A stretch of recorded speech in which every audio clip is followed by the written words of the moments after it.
أعوذ بالله من الشيطان الرجيم بسم الله الرحمن الرحيم. Adúpẹ́ fún Ọlọ́run, a ṣe ìkẹ́ àti ìgẹ̀ fún aláyé lọ́run èyí tí ń jẹ́ Ànábì Muhammad sallallahu alaihi wasallam. Àtàrà bẹ́ẹ̀ a kí gbogbo wa ipe a kú òǹgbẹ káàkiri àgbáńlá ayé. Òun la ti ń kíra yí pé a kú òǹgbẹ pẹ̀lú ògo Ọlọ́run ẹ̀mí wa ní ìrẹ̀yìn oṣù yìí. Ọlọ́run kó wo ìgbìyànjú oníkálukú nínú oṣù yìí, kó jẹ́ ká dùn ẹnì kọ̀ọ̀kan wọ́n gbà ọ́. Ọlọ́run kó wo Adékọ́wọlá Adéwálé Ànábì Muhammad sallallahu alaihi wasallam, kó jẹ́ ká dùn ẹnì kọ̀ọ̀kan wọ́n gbà. Ọlọ́run kó wo ìgbìyànjú ẹnì kọ̀ọ̀kan nínú oṣù Ramadan tá a wà yìí. Ọlọ́run kó jẹ́ ká dùn ẹnì kọ̀ọ̀kan wọ́n gbà. Àìsùn wa, ìbádà wa, ìlàkàkà wa nínú oṣù yìí, Ọlọ́run má jẹ́ ká ṣe lásán o. Bijaikum fayakun la hawla wala quwwata illa billahi aliyyil azim. Àmín kun fayakun.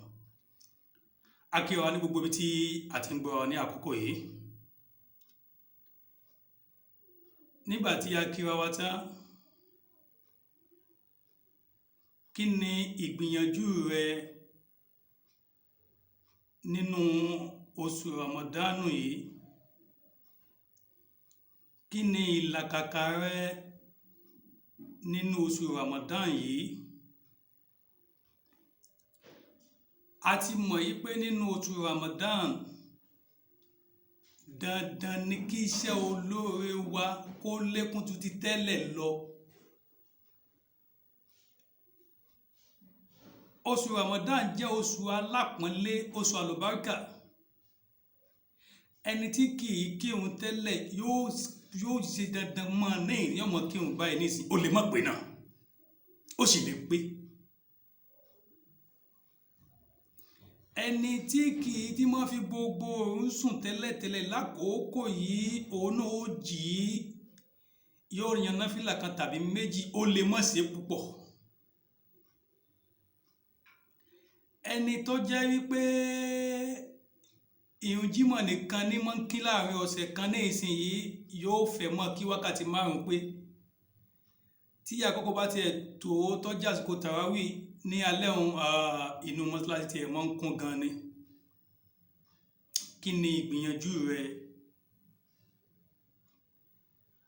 A wá padà nípa àdúrà ṣíṣe. Gbogbo wa pátá kò sí ẹ̀dá kankan tọ́lọ́run dá tí ò mọ̀ àdúrà ṣe, ṣùgbọ́n àgbékalẹ̀ ló yàtọ̀. Bí ẹlòmíì bá fẹ́ ṣàdúrà, gbogbo àdúrà tiẹ̀ ni pé owó owó owó owó. Yóò wá ṣàdúrà owó yìí, síbẹ̀síbẹ̀ ní tó padà béèrè ní jásí lọ́wọ́. Ẹlòmíì tí wá nìyí yóò wá ṣàdúrà, àìnígbàgbọ́ nínú àdúrà rẹ̀ kì í jẹ́ kí nǹkan kan tàbí n tó ṣe ó nítumọ̀. Ọ̀pọ̀lọpọ̀ wa ó ní àìnígbàgbọ́ nínú tá a gbé lọ àtẹni tá a tẹ̀lé. Allahu Akbar. Gbọ́ mi bí tí mo dé yìí. Tí o bá súnmọ́ àwọn wàlíyé Ọlọ́run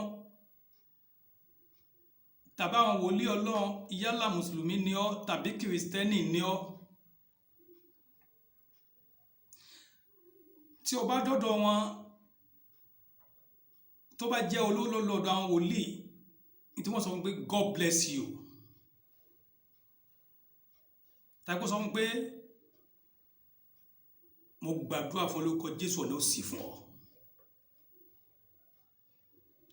Bí òun náà ṣe dájú ní amen, ó ti nígbàgbọ́ nínú àdúrà náà. Tí ó bá lọ sọ́dọ̀ àwọn wàlíyé Ọlọ́run, ó nìkan tẹ́wọ́ ẹ̀ kalẹ̀, wọ́n ní Fátíhà, Sọ́látù Fátíhà. tó bá ti ka gbólóhùn méjì àyà méjì súrátù méjì yìí tán wàláhì àdúrà rẹ ti gbà tó bá ti nígbàgbọ́. Kò dìgbà tó bá níyà ẹ̀dí àgbọ̀n fún ẹjọ́ mọ́ kó lọ. Ṣùgbọ́n àwa tá a jẹ́ ọmọ ní ìsìn yìí àbáwa èèyàn tá ń bẹ ní ìsìn yìí kò sí gbàgbọ́ wa nínú ọ̀rọ̀ méjì tí mo gbé kalẹ̀ yìí. Ìgbàgbọ́ ẹni tí ń lọ sọ́dọ̀ àfáà ní pé tóun bá ti débẹ̀ lójú ẹsẹ̀ kí bùkátà ń bíyá. Ìgbàgbọ́ wa ní pé tó bá ti dọ́dọ̀ àfáà kí wọ́n gbé nǹkan bàǹbàlé lọ́wọ́ kó máa gbé lọlé. Allahu Akbar. Ìgbàgbọ́ ẹ̀ ní pé tó bá ti dọ́dọ̀ wòlíì kó ṣe nǹkan mìíràn fún ọ lójijì kí nǹkan sì yàtọ̀. Allahu Akbar. Àti wòlíì àtàfáà ìsìn yìí nínú 100% wàláhì summa billahi làsíláwà ká sọ pé àwọn 20 ló dáa jù. 80 yòókù sáwọn gan ti ń ṣàdúrà, sáwọn gan ti ń jí lóru. Allahu Akbar. Gbogbo àwọn nǹkan wọ̀nyí ní àkókò tí a wà yìí ó wá yẹ kó wá jára mọ́ ìgbésí ayé rẹ̀ kó o múra sí bí ọ̀rọ̀ tiẹ̀ kó ṣe níyànjú nínú àkókò tá a wà yìí, kó o múra sí bí ọ̀rọ̀ tiẹ̀ kó ṣe ní ìtumọ̀ nínú àkókò tá a wà yìí.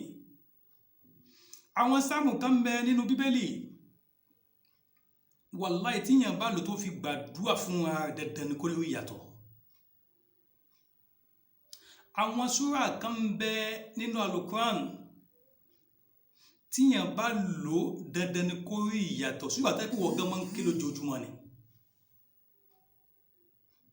ṣùgbọ́n òun ké ní ọ̀mọ̀túnmọ̀ tó ń ké ọ̀fọ̀kàn sí tó ń ké.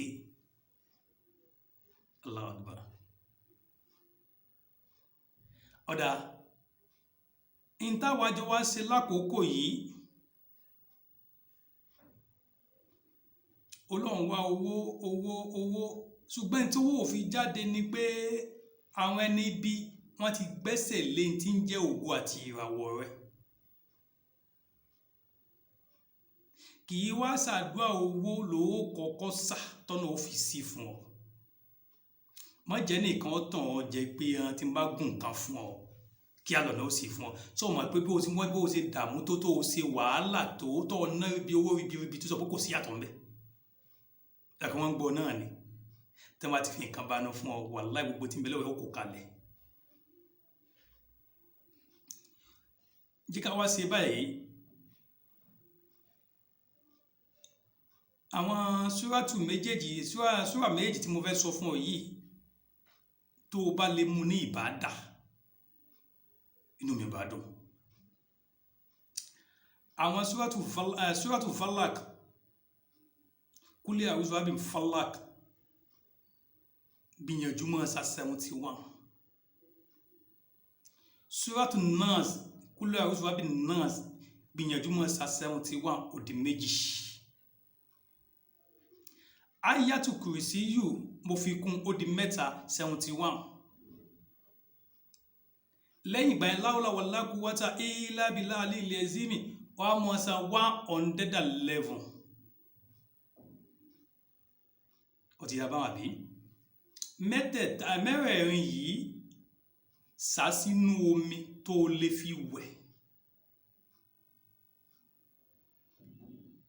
kó wá síbẹ̀ fún ọjọ́ 11. Ó ra àwọn mẹ́sẹ̀jì kan fúnra tó jẹ́ bí àlá lóríṣiríṣi fúnra rẹ̀. Òun ni ó mọ̀ fún ọ lọ́nà bó ṣe mọ̀ tọ́ ìgbésí ayé ẹ lọ ìkànnà.